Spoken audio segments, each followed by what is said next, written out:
Assalamualaikum warahmatullahi wabarakatuh. Perkenalkan, saya Salmia Mardatilah, mahasiswa PPG Prajabatan Universitas Riau, gelombang 2 tahun 2023. Pada video kali ini, saya akan menyampaikan kampanye praktik baik mengenai penerapan scaffolding pada Zone of Proximal Development yang saya lakukan pada saat praktek lapangan di kelas 1 SD Negeri 85 Pekanbaru pada pelajaran matematika. Video ini saya buat untuk memenuhi tugas ujian akhir semester mata kuliah Perspektif Sosiokultural dalam Pendidikan Indonesia. Sebelum membahas lebih dalam mengenai praktik baik yang saya lakukan, saya akan membahas terlebih dahulu secara singkat mengenai scaffolding dan Zone of Proximal Development secara teoritis. Scaffolding pertama kali digagas oleh Vygotsky, seorang psikologi dari Rusia. Vygotsky mengutarakan gagasan Zone of Proximal Development dan Scaffolding.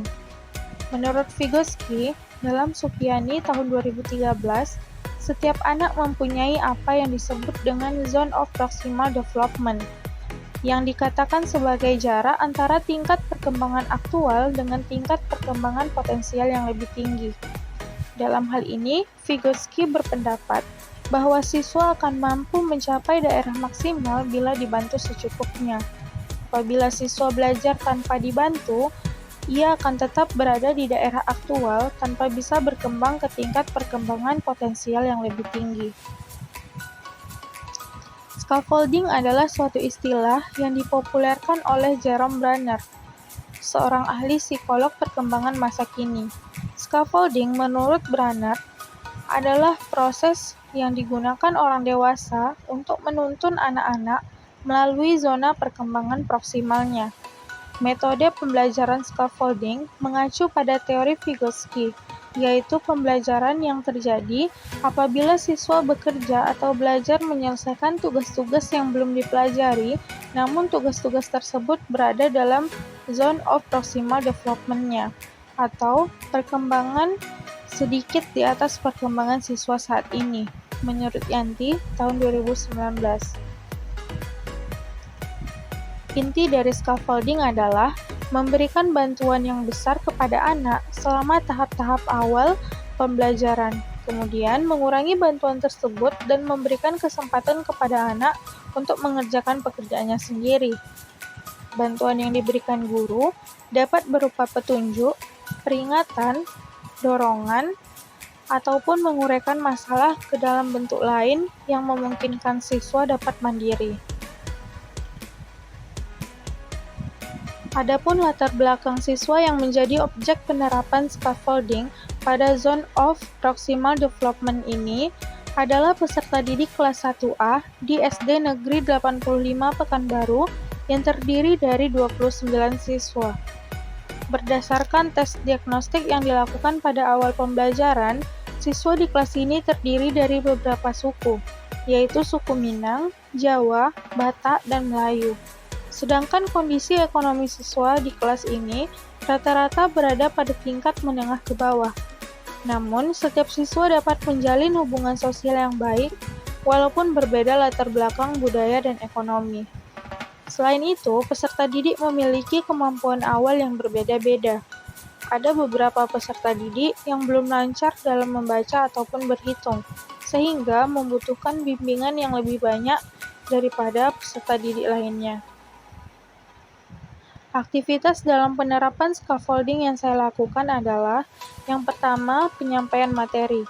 Pada awal pembelajaran, saya menyampaikan materi pembelajaran mengenai mengurutkan bilangan dengan menggunakan media konkret, agar peserta didik lebih mudah dalam memahami materi ini, karena peserta didik masih berada pada tahap perkembangan operasional konkret.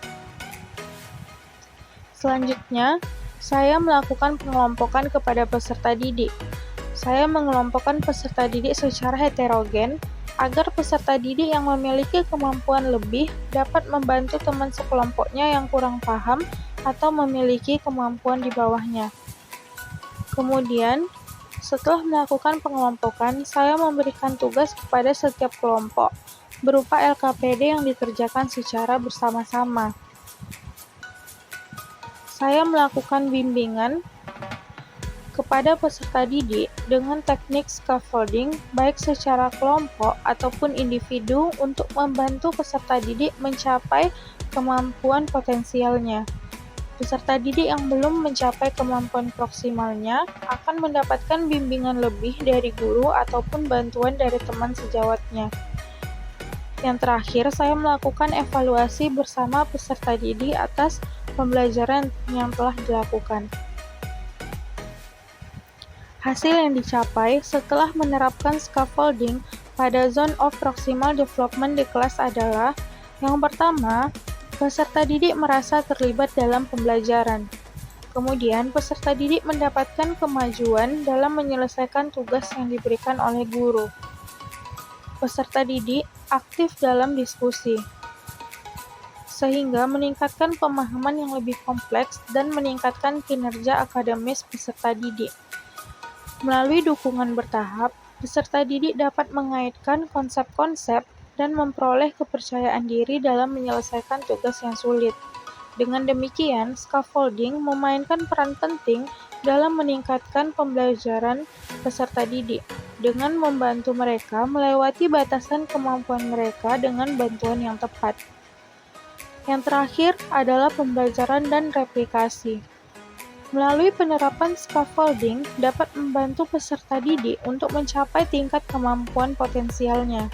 Scaffolding dapat mengurangi kesulitan peserta didik dalam memahami mata pelajaran matematika, karena peserta didik akan mendapat bimbingan dari guru atau teman sejawat sehingga tujuan pembelajaran dapat tercapai. Sekian praktik baik yang saya lakukan. Terima kasih.